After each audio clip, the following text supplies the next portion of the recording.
All right, strap in, everybody. Today we're going deep on a true crime case. It's fascinating, disturbing, all of it. Mm-hmm. We're talking about Carl Patton. Probably doesn't ring a bell, but trust me, this story, you won't forget it. Yeah. You know, you actually sent in his Wikipedia article. Oh, right. And let me tell you, it sent me down a rabbit hole. Murder, betrayal. There are twists in this one that'll leave you, well, reeling, honestly. For sure. We're talking multiple murders, 1970s Georgia, accomplices, and a wife whose testimony just blows the whole thing wide open. Wow. Oh, and didn't I mention the arrest happens decades later? All thanks to DNA technology advancements. Yeah, what's captivating about this case is how it really highlights that, the power of DNA evidence, not just like scientifically, but its impact on cold cases and, the justice system, period. Right. It's not just about solving crimes. It's like a beacon of hope for families looking for answers, sometimes after decades, of not knowing. I was thinking that too, the idea that justice, can actually happen even after too much time has passed. But before we get into like the nuts and bolts of how this investigation went down, let's rewind a bit, right? Who was Carl Patton before all this crazy stuff happened? It's almost creepier knowing he wasn't, some shady like drifter on the run or something. Absolutely. Patton, he was a construction worker, lived in Georgia, seemed totally ordinary, had a wife, 2 daughters. He was like embedded in the community, job, family. And yet, under the surface, capacity for violence that's frankly chilling. Totally. And he did have that felony theft charge way back in 1983, but nothing to suggest like this level of brutality, right? Right. And then boom, 2003 happens and he's arrested for a 1977 murder thanks to that DNA match we talked about. And here's where it gets really interesting, almost like a crime novel or something. His wife, Norma, she comes in, but not as a grieving spouse. She's a key witness. Wow. Cuts a deal, for immunity, and agrees to testify against him, revealing secrets that, who knows, they might have stayed buried forever. Okay, so we have to talk about Norma's testimony because it's like the turning point, right? Not only does it implicate Patton, but it paints this vivid and disturbing picture of his accomplice, a firefighter named Joe Cleveland, and like their calculated, almost methodical approach to these murders. What's important to note here is that this case is like a perfect example, of a pattern. We see it a lot in criminal investigations. The people closest to the perpetrator, they can be driven by like fear or loyalty or even some like twisted sense of love, but often they hold the key to the truth. You know what I mean? Yeah. Norma's decision to cooperate, it totally unravels Patton's facade, like that carefully constructed normal life he was projecting. So let's get into the actual timeline of these murders, starting with November 1977.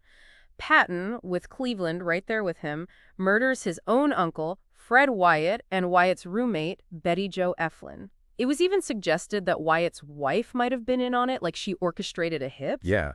And the motive behind that alleged hired hit is, well, that's where things get murky. Why would Wyatt's wife want him dead? How did Patton even get involved? Right. It's like layers of potential motives.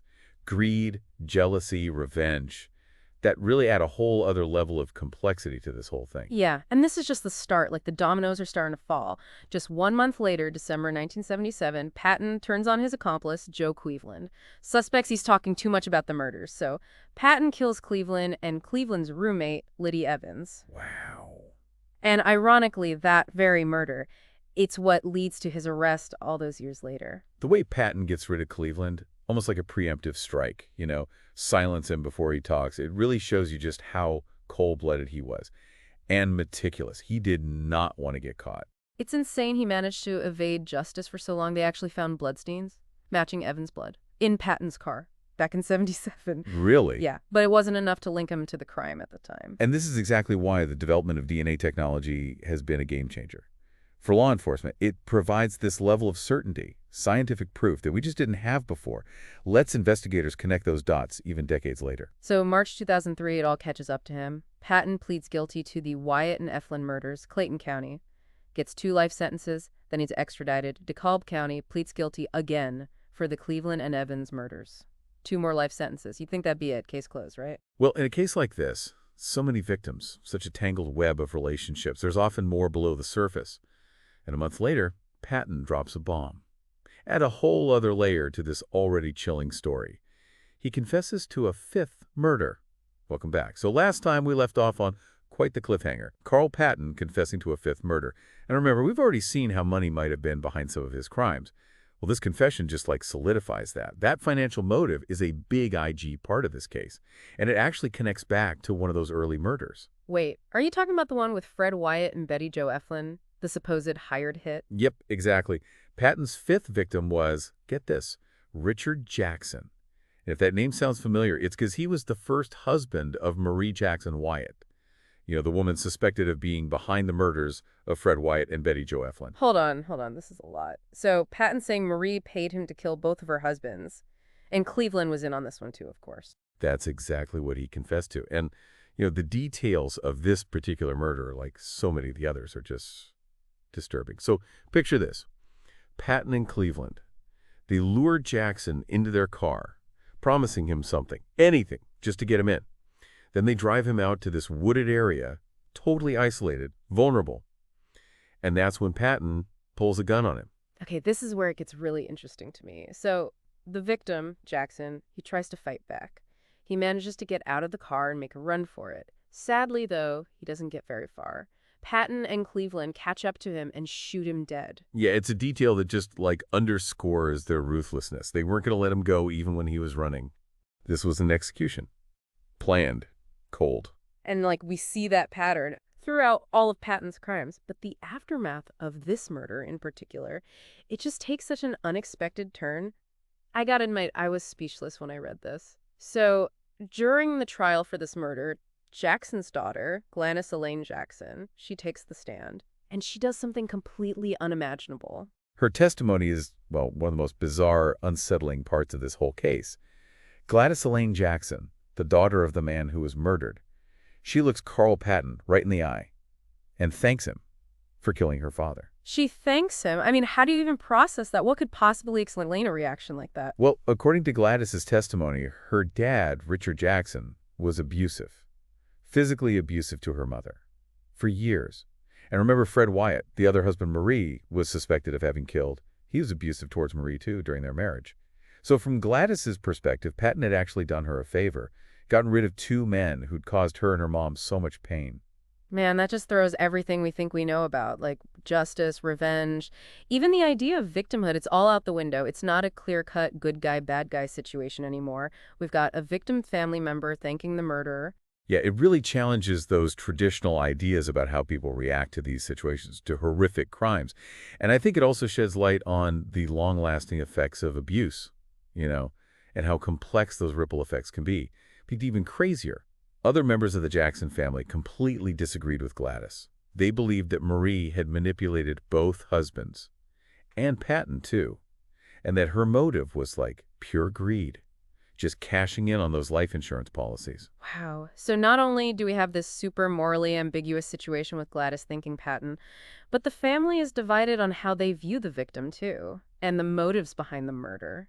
It's a mess. It really goes to show that even within a family, you can have totally different interpretations of events, of relationships. And those interpretations, sometimes, they lead to reactions that, well, they defy all expectations. Totally.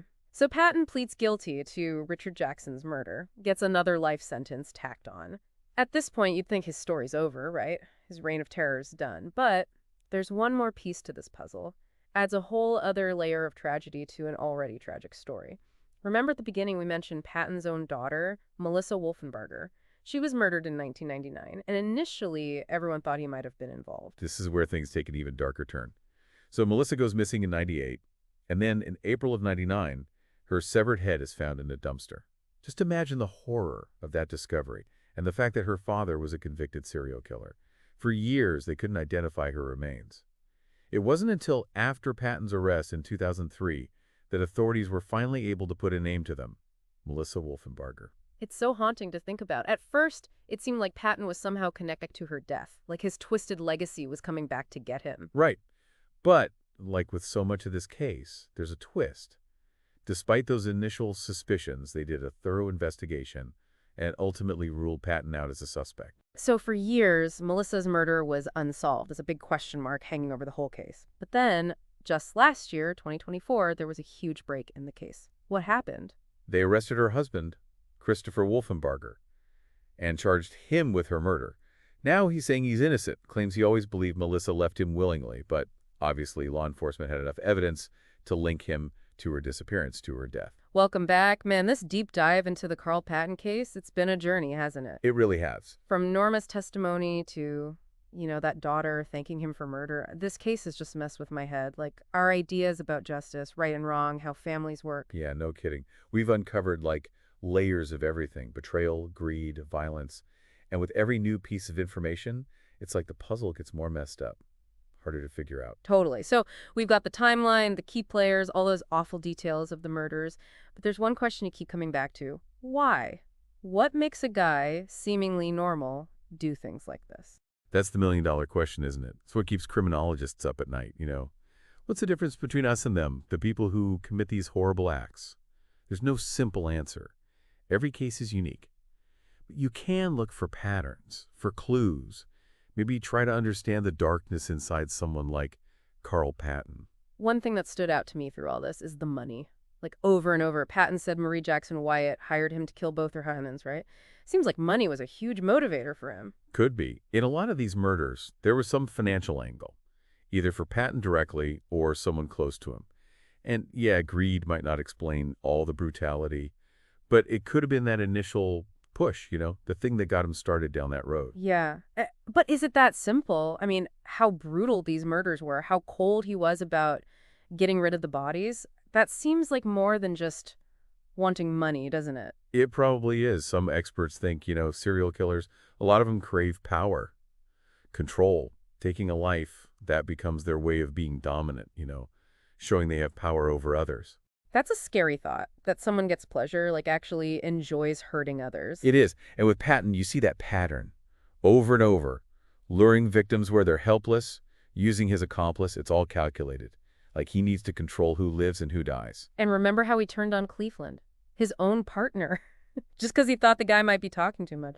Zero hesitation. That's paranoia, ruthlessness, just cold. Yeah, and it shows he was willing to do anything to stay safe, even kill someone he supposedly trusted. No empathy there, no remorse, which unfortunately is pretty typical in cases like this. What about Melissa, Patton's daughter? We know he didn't kill her, but could his crimes, like his whole nature, have had some effect on what happened to her? Hard to say, but it's definitely something to think about. The fact that she was murdered by her own husband, too. It just adds to the tragedy of this whole story. It makes you think about how far the impact of violence reaches, affects so many people, not just the direct victims. Exactly.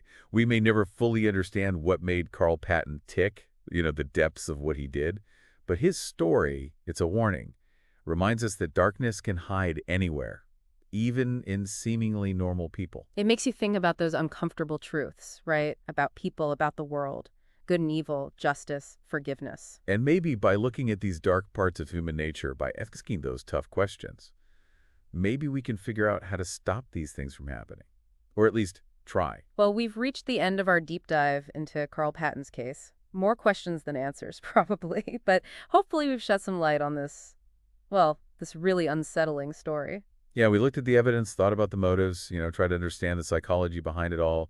Maybe we'll never fully grasp the darkness, but we can learn from it and hopefully use what we learn to make the world a little less dark. Thanks for coming along on this one with us. If you're interested, keep researching, keep asking questions.